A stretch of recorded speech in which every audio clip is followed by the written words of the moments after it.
Bienvenidos a Premiere y a esta propuesta tan interesante de mezclar el cine y la literatura y ver esas tensiones que siempre hubo.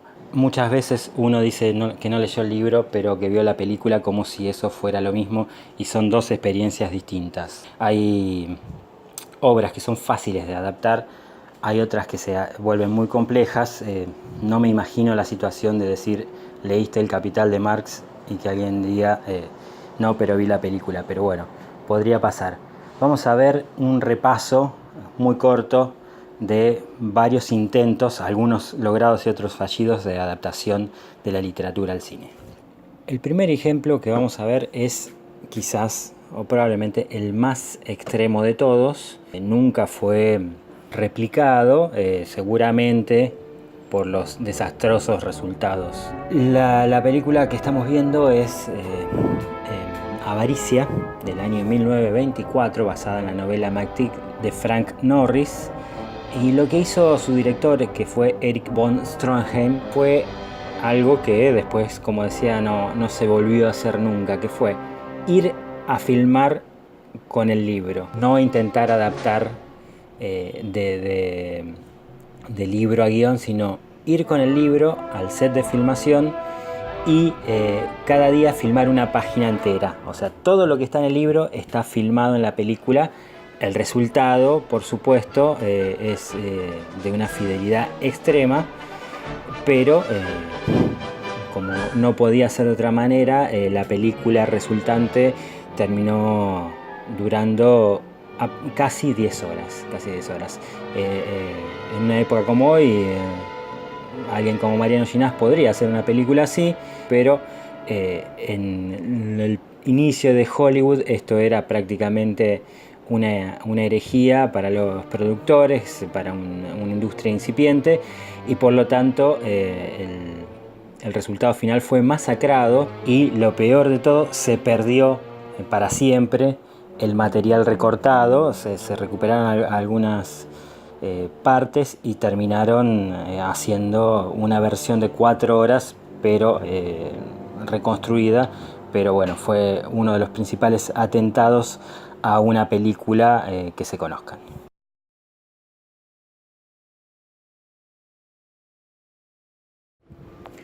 Vamos ahora al otro extremo, un caso de adaptación exitosa. Y antes de meternos directamente con el material, podemos detenernos un momento en el tráiler que están viendo, que de una manera que ya no se usa en estos tiempos, lo que hace es prácticamente vender el libro en el mismo adelanto de la película. Una manera casi única de ver cómo una película está absolutamente ligada al material original. La película, bueno, fue nada más y nada menos que Viñas de Ira, de John Ford, de 1940, y también hay que observar que el material original, el libro, es de 1939. Hay mucha cercanía entre las dos obras, en todo sentido. Seguimos con el repaso por orden cronológico y ojo con lo que viene.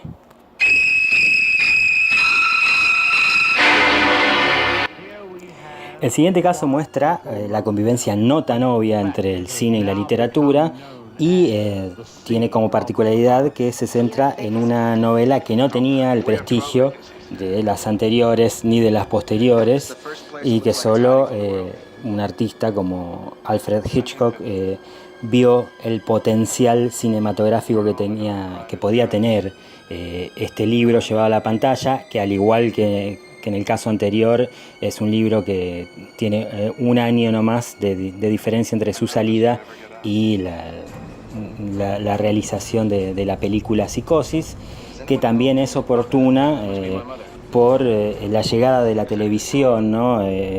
La idea de Hitchcock fue hacer algo menos cinematográfico, si se puede decir, más en blanco y negro, con mayor impacto, un poco tratando de adaptarse a esos nuevos tiempos y a los cambios que, entre otras cosas, la televisión traía en el mundo del cine.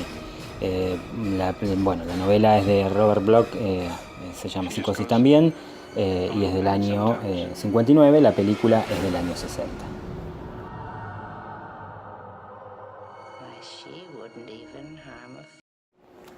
Bueno, lo que sigue es Jorge Luis Borges por duplicado. Vamos a empezar con una adaptación que ya, a diferencia de todas las anteriores, es una adaptación más libre, a pesar de que trata de adaptar a Borges. Es la adaptación de un cuento llevada a la película, por lo tanto había que agregar necesariamente más trama y había que modificar algunas cosas importantes si bien la esencia se mantiene, que es, creo, el nudo de toda esta historia, ¿no? Tratar de hacer una traducción conservando el sentido original. En este caso, René Mujica en el año 1962 hace esta adaptación del cuento que decía Hombre de la esquina rosada de Jorge Luis Borges, que fue publicado en el año 1927, de la primera etapa de Borges, no más vinculada a los compadritos, ¿no? que tenía esa fascinación, ¿no? por el hombre todavía de los márgenes. Decía la película, más allá de todo, hay que hablar del resultado final, porque si bien se permite modificar a Borges, Borges con su habitual modestia, falsa modestia, decorada con algo de sorna, pero con algo de verdad también, decía de esta película que había mejorado notablemente su cuento. Si bien se lo tiene que tomar como una exageración viniendo de quien viene, no deja de ser un elogio que tuvo Borges para con el cine que no tuvo en ningún otro momento. Borges empezó como crítico de cine, tuvo algunas críticas para con El Ciudadano Kane, por ejemplo, a pesar de elogiar mucho de esa película, también tenía que criticar. Tampoco quedó conforme del todo con lo siguiente que vamos a ver, y mucho menos con cualquier otro intento de adaptación de su obra, pero sí, y lo hizo saber con esta, que no vamos a seguir viendo hasta el final por una cuestión de spoilers. Usted le jugó sucio a un hombre y le quitó la mujer. Lo que sigue es una de las cosas más interesantes de las que se pueden rescatar para esta propuesta. También tiene que ver con Borges, quizás lateralmente tenga que ver con las adaptaciones, porque es el único caso que vamos a mostrar como una excepción de una película que no está adaptada de una obra literaria previa, pero que cuenta con el guión nada más y nada menos que de Borges y Bioy Casares. Si bien hay cosas en la película que pueden tomarse como con cierta frialdad y distanciamiento de esta adaptación, no de una obra, pero sí de unos autores, porque es llevar la manera de trabajar de Borges y Bioy Casares al cine, en lugar de llevar una de sus obras. Da por resultado una película que se llamó Invasión, del año 1969, que transcurre en una ciudad imaginaria que es exactamente igual a Buenos Aires y que se llama Aquilea. Y es muy interesante porque la película creo que es como una especie, ya que hablamos de Borges, de Aleph, de todo lo argentino. Es como una argentinidad al palo, en donde hay, entre otras cosas, dos bandos irreconciliables que se pelean por tener el dominio de una ciudad, y entre tantas cosas que adelanta, además de golpes militares por venir, se puede decir que es la película en donde debuta la grieta, ¿no? Obviamente la grieta existe desde siempre, pero en el cine se refleja específicamente en esta película extraordinaria y no tan conocida.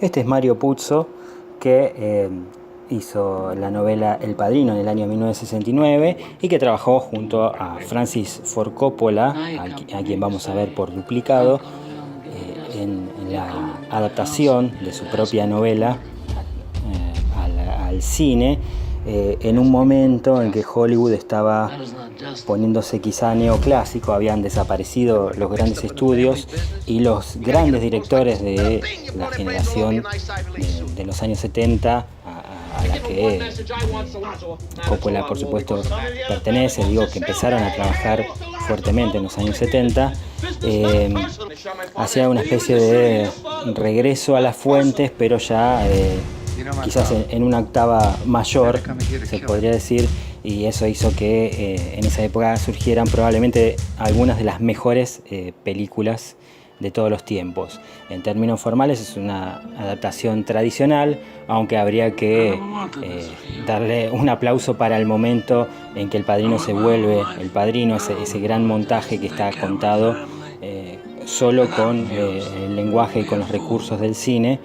Y después, bueno, es otro caso de adaptación exitosa y de colaboración fructífera entre un novelista devenido guionista y un director. Dijimos que íbamos a hablar de Coppola por Duplicado. Lo que sigue es probablemente más interesante en términos de adaptación todavía que El Padrino. El Padrino, una de las mejores películas de todos los tiempos. Vamos a ver otra de las mejores películas de todos los tiempos. En ese grupito también entran, además del Padrino 1 y 2, La Conversación, y todas ellas son de Coppola. Este es seguramente el trabajo más exigente y extremo que hizo, filmando durante mucho tiempo, durante 2 años, en condiciones adversas en Filipinas, lo que fue la guerra de Vietnam, el horror de la guerra en general, no de la guerra específicamente de Vietnam, porque la película es muy ambiciosa y trata de adaptar de una manera muy interesante la novela de Joseph, el relato de Joseph Conrad, El corazón de las tinieblas. Logra una transposición muy interesante de esa novela llevada al entorno de lo que fue la guerra de Vietnam.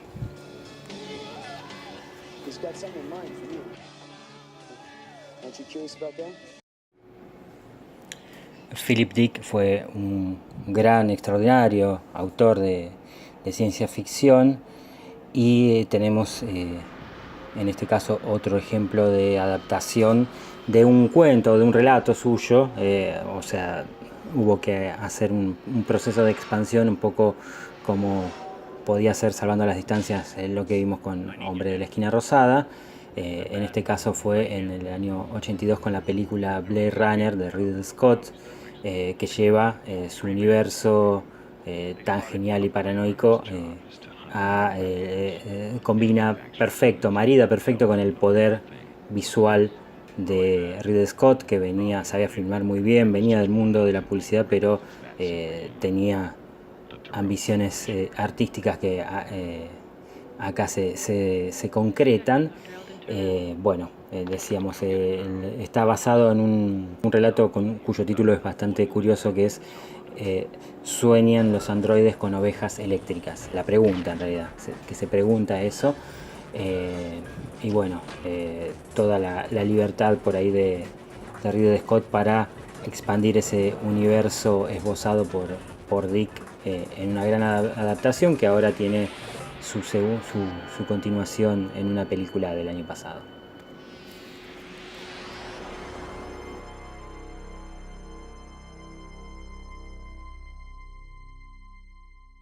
Un repaso de las adaptaciones de la literatura al cine no puede dejar de mencionar todas los intentos, en su mayoría, en su gran mayoría diría fallidos y hasta quijotescos, se puede decir, de adaptar la gran obra de Cervantes, Don Quijote de la Mancha, al cine.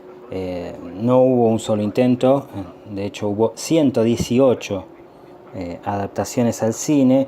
De todas ellas yo me quedo con la más ambiciosa y por lo tanto la más fallida, porque creo que es el espíritu de Don Quijote, hacer una película que justamente luche contra los molinos de viento, como hizo Orson Welles, el mismísimo Orson Welles, que llevó adelante este proyecto durante mucho tiempo y que no lo pudo concretar, y que unos 4 años después de su muerte fue restaurado, reeditado, según indicaciones suyas, y en el año 92 se conoció una versión de lo que podría haber sido lo que él intentaba hacer. Como tantas otras películas de él, no logró concretarlo en vida por los problemas que tenía para producir, para relacionarse con las fuentes de dinero, justamente por algunos de los contenidos de sus películas. Y bueno, esta es otra Quijotada más con Orson Welles, y con Cervantes no podía dejar de estar en este resumen. Las voy a contar, pero me llamó la atención de entre las innumerables adaptaciones de cada una de sus obras, no solo en el caso de Cervantes era el Quijote, pero acá tenemos una variedad con Shakespeare que se hace imposible de abarcar. El tema era, con la fidelidad habitual que se le tiene a su obra, cómo hacer una adaptación con cierta libertad. En este caso, el contenido, el texto es exactamente literal, el de la obra, pero lo que se intentó fue adaptar, transponer la época, llevar la historia de esta víbora seductora, con la bajeza y el encanto de Ricardo III, a otro tiempo que no sea el tiempo histórico de la obra de Shakespeare, y se adaptó a los tiempos de la Primera Guerra Mundial. El resultado es la versión de 1995 de Ricardo III, con Sir Ian McKellen en el gran protagónico y muchos buenos actores. La película creo que no es recordada tanto como se merece, quizá porque hay tantas versiones, pero es extraordinaria y está muy bien llevado el tema del cambio de época, cosa que en otras adaptaciones queda como apenas un gesto de pedantería del autor de querer cambiarle algo a Shakespeare.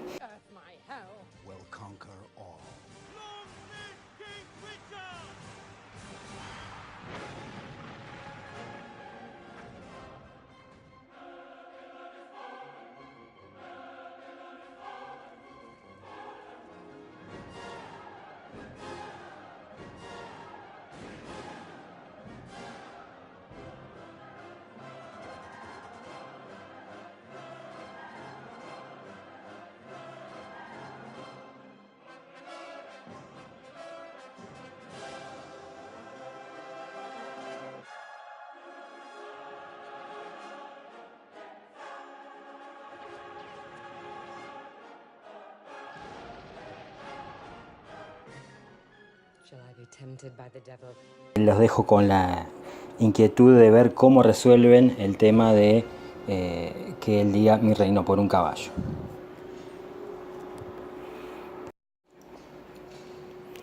Nos metemos con el cine del siglo XXI, y uno de los casos más extraordinarios de adaptación de una novela. La novela, mucha gente no lo sabe, pero existió en la realidad.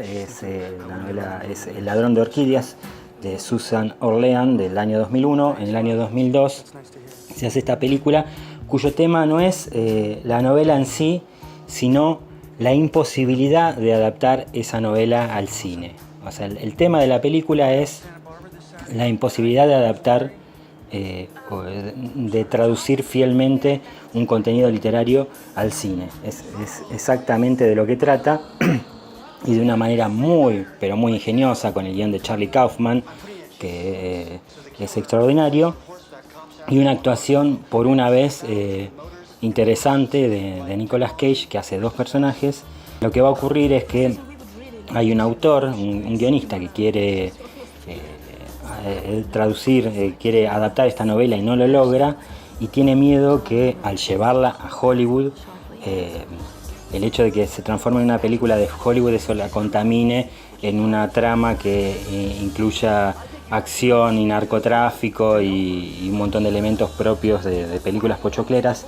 Él no quiere que pase eso, y la película misma, no la trama que está haciendo él, sino la película El ladrón de orquídeas, empieza a contaminarse de esos elementos de Hollywood. Como digo, es extraordinaria y hay que verlo para creerlo.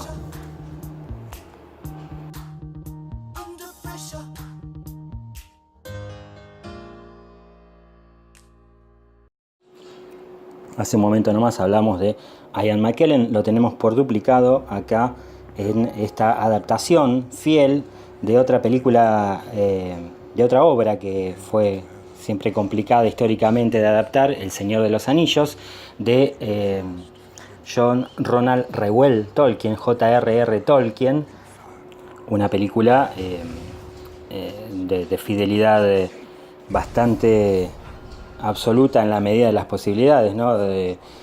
Con la historia original, que no es un libro en realidad, sino que son 6, son 3 libros, en realidad 3 historias que tienen 2 partes cada una, y se logró transponer ese universo, ese mundo que había creado Tolkien, que inventó un mundo y después sitúa a los personajes en ese mundo, o sea, inventó un mundo con sus propias reglas, con sus propios lenguajes, y antes de hacer la historia, y después simplemente escribió una historia que se desarrollara en ese mundo, y eso es llevado al cine desde el año 2001 en una saga de 3 películas de unas 3 horas y media cada una, para lograr llevar adecuadamente esta adaptación, cosa que no se logra del todo después con El Hobbit, que es un libro mucho más corto y que en ese caso se estiró innecesariamente.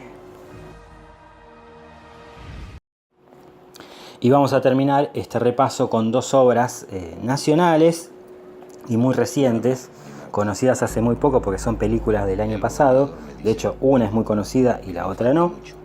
Vamos a empezar con Sama, una película con muchísimas complicaciones para adaptar la obra de Di Benedetto.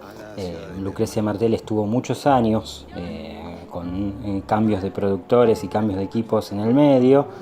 Yo recuerdo que en el año 2012 ya la estaba desarrollando, y después de muchas dificultades y de parar y volver a empezar, logró traducir a imágenes, con ese criterio casi único que tiene, a imágenes y sonido, porque en el caso de Lucrecia Martel hay siempre un trabajo sonoro de ambientación que es extraordinario, ese universo de ese clima, porque lo que tiene Lucrecia Martel y lo que tiene la novela original es crear un clima, y crear un clima del estado psíquico del personaje principal, que está muy bien llevado, muy bien trasladado, a pesar de las libertades que se toma a la película que todos conocemos.